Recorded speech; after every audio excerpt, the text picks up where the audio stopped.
Ontario, Canada.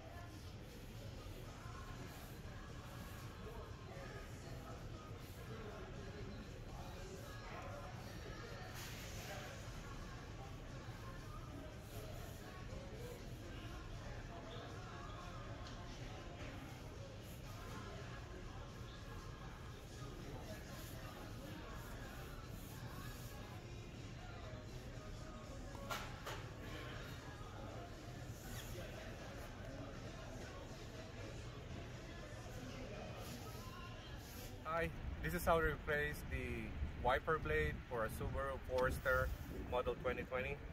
This is not the original Subaru product, but I purchased this from Canadian Tire. The brand is Reflex with a model number or product number 021094-6. It's a 14-inch dedicated for the rear wiper blade, and this is how to remove it. You put your thumb, you push it, and then automatically the wiper blade will be released. The reason why I wanted to replace it is because it's ripped due to too much snow, and you know, when it sticks to your window and you used it, this is the outcome of it.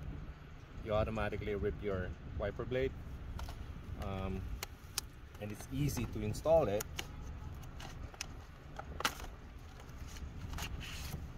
This is the new one. You just reversely install it, you put it in, and then you just push it. That's it. And then of course at the end you have to remove the wiper blade protector, and then you put it back. That's how you install a rear wiper blade for a Subaru Forester model 2020.